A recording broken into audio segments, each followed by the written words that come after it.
Oh, it's cold here in the UK at the moment. We're having a bit of a cold snap, and it's not due to get above -1, I think, today outside.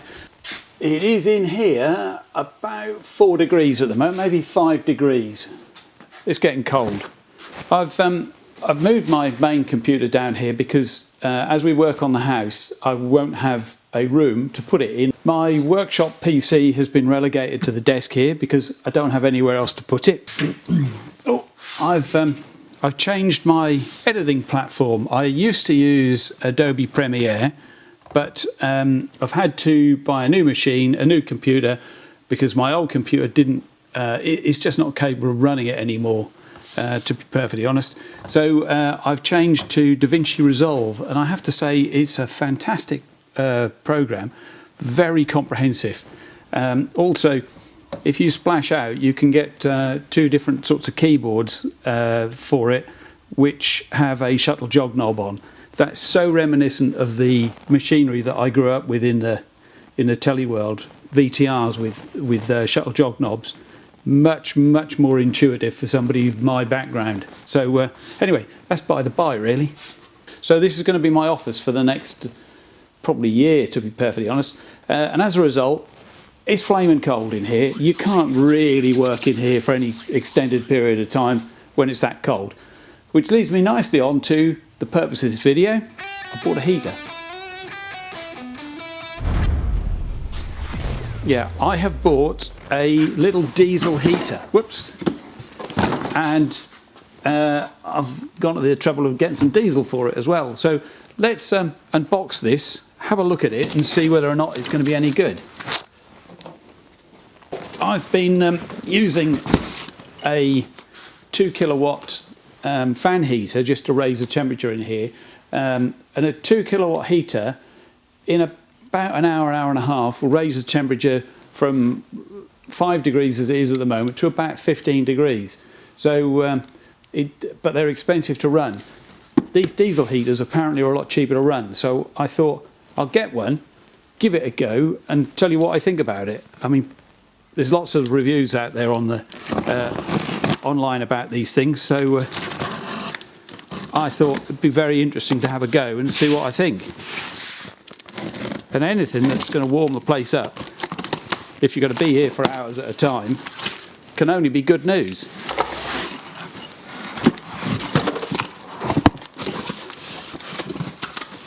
All right, so inside we have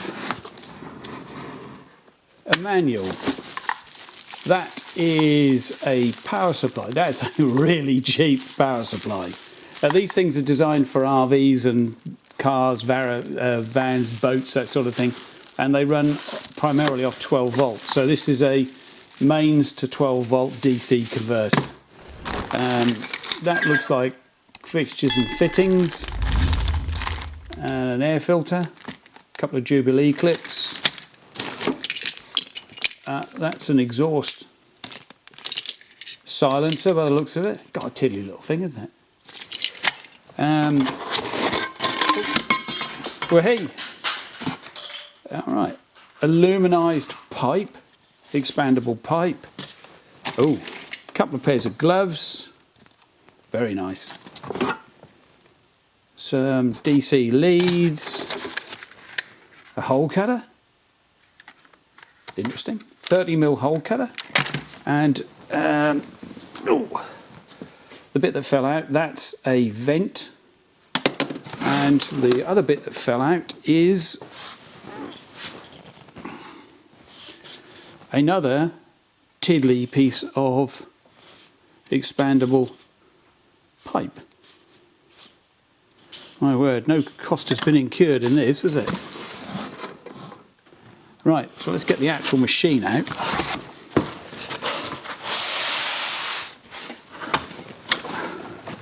All right, that concludes the box.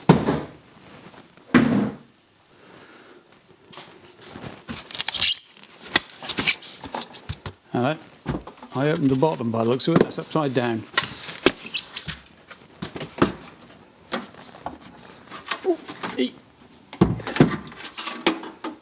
Alright. There's some form of remote control. And, well, there we go. Let's get the lid off it and have a look inside.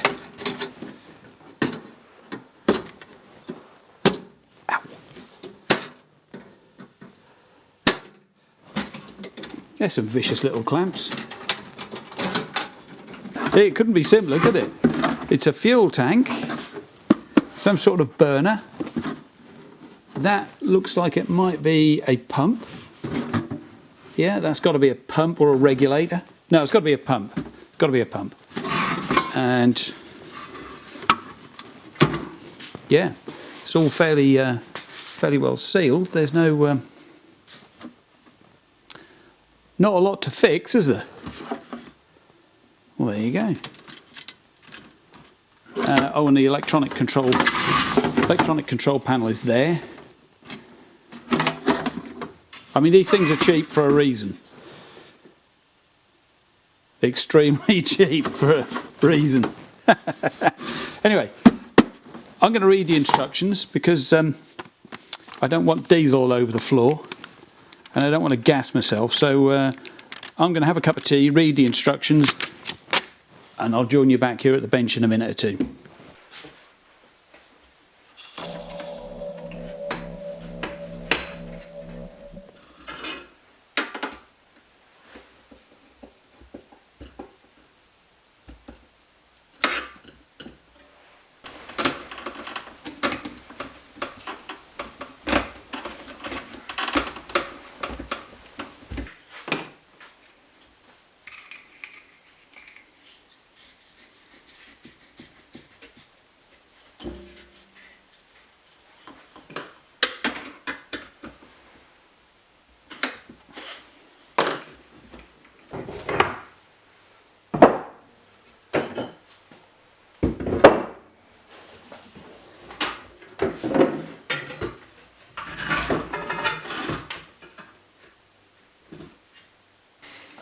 This silencer is, it's not marked which way round it goes, and there's a hole, I don't know if you can see that, but there's a hole clean through it. So there's a little spring in there and what looks like glass fibre wadding to fill the cavity. So it's not really much of a silencer, but we'll see.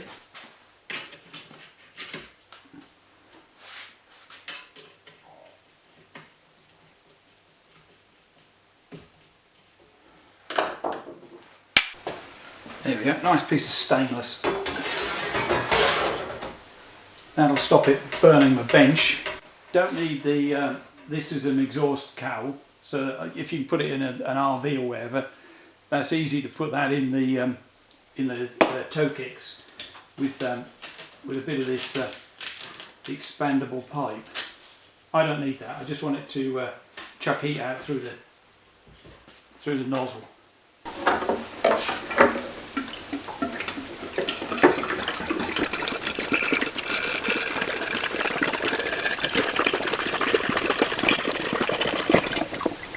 There you go. I don't think this is a very good bit of design. Look, the outfeed for the feed for the pump is a good half an inch above the bottom of the tank. That would be much better if it was much closer to the tank, because you can't empty this tank any more than about there. That strikes me as being a bit of a boo-boo. I think this might be a bit optimistic. 12 volts at 25 amps. That's pretty impressive from such a small, flimsy feeling supply. Anyway, let's let's connect it up.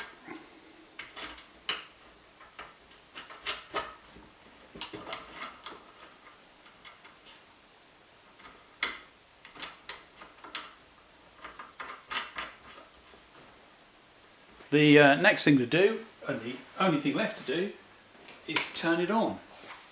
I'm only testing it here. This isn't the way it's going to be properly installed. Oh, there we go. That's it's lit up, and it says in here it's 7 degrees, so it's bloody tropical. Apparently you just turn it on by holding that button down for a couple of seconds. Well, there we go. There's air coming out of there, so there's a fan drawing air through. Nothing will happen until it's primed the pump. Pump is started to prime. You can see there's a small amount of diesel going through the pipe there. That's the supply side of the pump, so once it's reached it, it should start coming through here and then go down into the burner.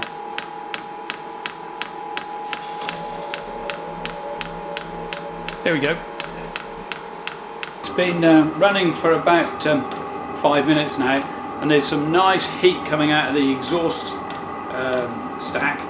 This clearly needs to be run to the outside of the building, and that is significantly warm, too hot to touch warm. And my little thermometer here can't, because it's shiny, it can't register. It says it's 18 degrees, and that's definitely not 18 degrees. However, if we look inside the burner here,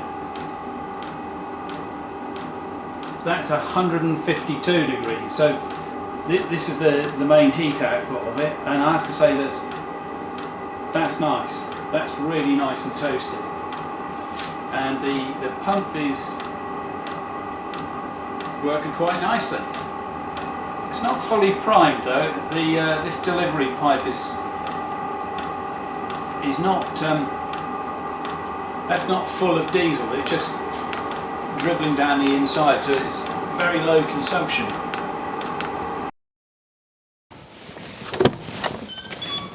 Oh, it's cold out there. Right, it is a few days later. I've treated myself to a new pair of overalls because I can't get the old ones done up. Just saying. And also the bits I need to install this heat pump, not heat pump, this diesel heater have arrived. Right, so this is what we've got. This should be a terminal.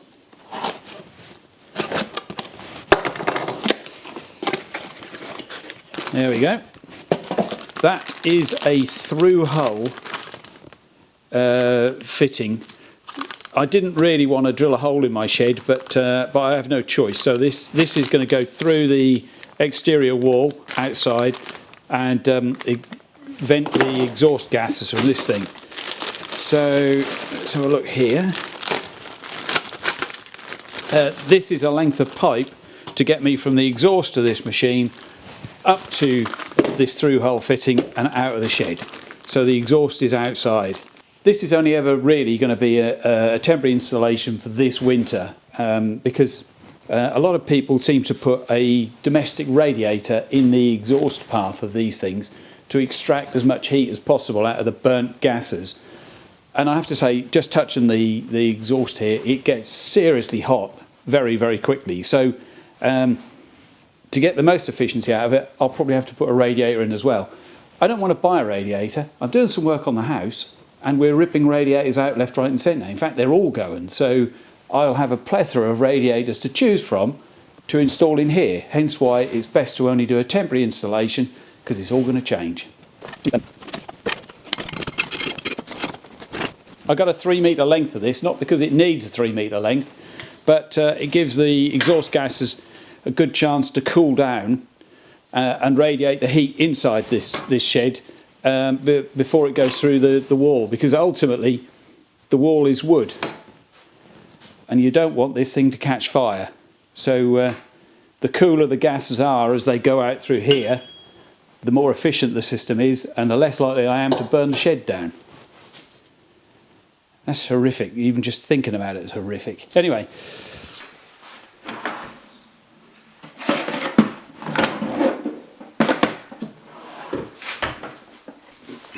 Right, that'll go through the wall.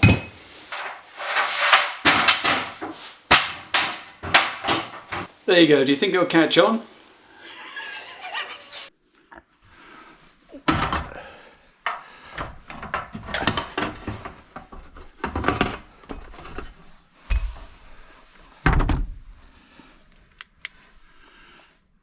It's the sort of place where you half expect some alien to be sort of nesting at the bottom there. Ah, that can come out. That's my lad's bumper after he had a little accident.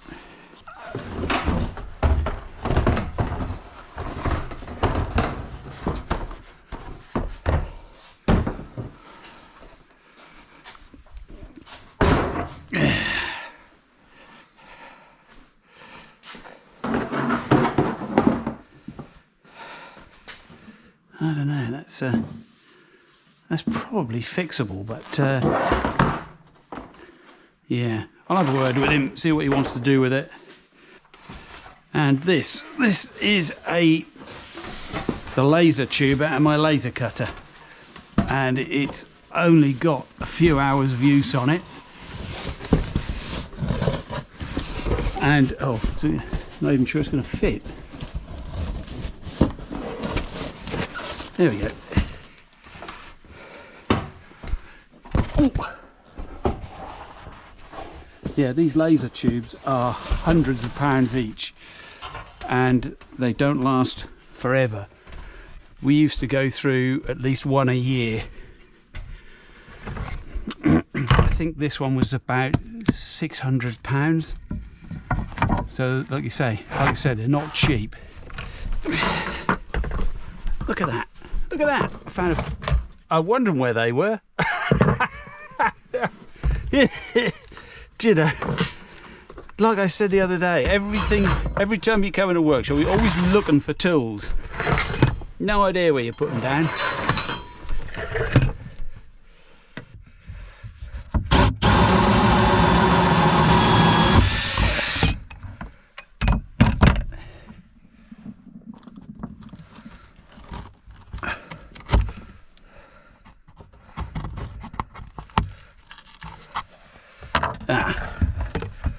Through the vapour barrier.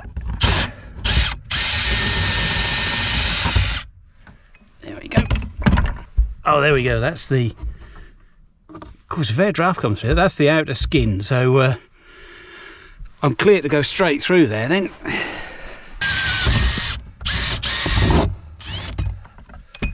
There we go. Daylight. That then means I need to come, I think, about 8 inches in. There's a duct under here with all my cabling in, and it's free there. So let's go through there. Yep, we're in a free space, that's good.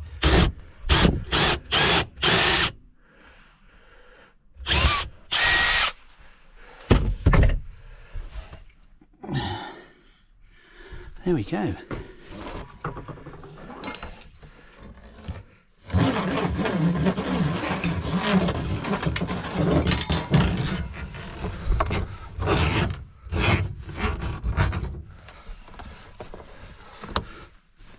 Now,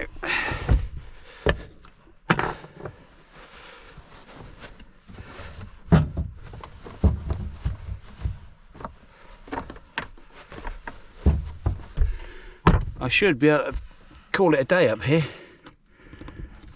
hopefully. Right, so I've answered the phone to the Duchess. Hello, sweetie. Hello, sweetie. Would you like a cup of tea, sweetie? Do you know, you're talking my language. Well, it's here for you. Fan-bloody-tastic. I'm in the roof at the moment. I'll be down in a couple of minutes. Ciao. What a wife. Married a good one there. Oh dear, look at that. Look at that.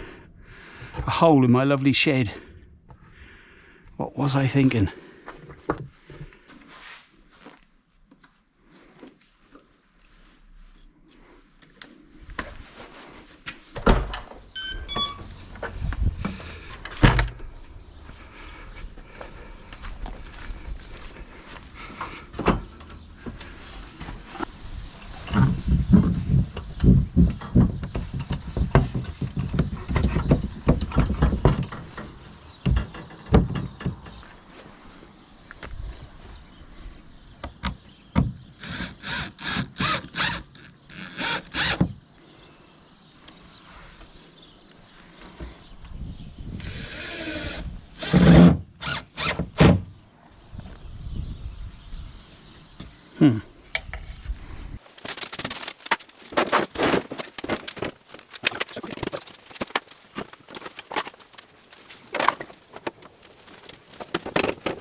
you're going to ask what my opinion is, and it's this. It's been running for 33 minutes and 40 seconds ish, and it's raised the temperature in here by, depending on where you probe it, if you pardon the pun, it's on average I think about 10. Yeah, I'd go, in all honesty, I think I'd probably go for a nearly 11 degrees in here now. Not everywhere, the bench is still cold, but that takes a long while to warm up. The lathe will be incredibly cold. Yeah, the lathe is really cold. It's warmed it up by about 3 degrees in half an hour, so 1 degree every 10 minutes or so. Don't know what the fuel consumption's like. We will see. I'll let you know in the future as to how much it takes to heat it. The only thing I will say is it's quite loud, as you can probably hear. I've ditched the radio mic so you can hear my voice level compared with the level of the fan in there. I think if you want it to be absolutely quiet, the thing to do would be to put it in a box outside and just feed the hot air through.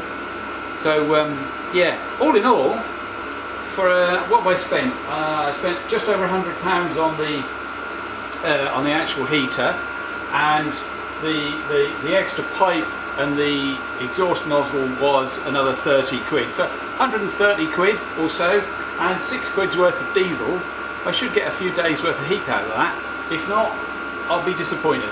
Anyway, when you get down here, you can feel the heat radiating from this exhaust pipe. So there's definitely a lot to be gained by putting that through a radiator, an old house radiator. That will just get the maximum amount of heat energy out of that burnt fuel. So if you're going to do this is only temporary, as I've said. So eventually I am going to put a proper radiator on it, and I may well put the thing outside as well, but we'll see. Anyway, more to the point, it's not a bad bit of kit, to be perfectly honest. 1 metre away from the front of the heater, we've got about 51, 52 dB. Sat at my desk, that doesn't significantly change.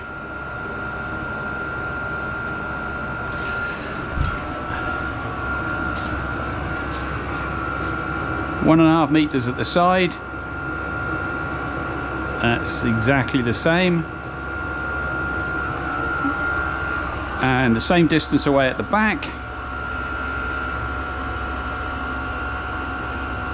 Yeah, slightly less, very slightly less. So let's go to the other end of the workshop. So I'm now by the double doors, and it's dropped slightly. This is my normal speaking level with the Rode radio mic on, and it's an omnidirectional microphone, so it's picking up everything. I've no idea what this is going to sound like. I'll see when we get it into post. Anyway, more to the point, if you made it this far in the video, thank you very much. I think these are probably worth the money. Probably. The jury's still out as to how much it costs to run, because it's only been running for half an hour, so it's hard to tell. But it's getting toasty in this workshop. It's getting properly comfy, and yeah, I think it's worth the money. So thank you very much for watching. Do hit the like and subscribe button, and we will see you on the very next video. Take care, everybody. Bye bye.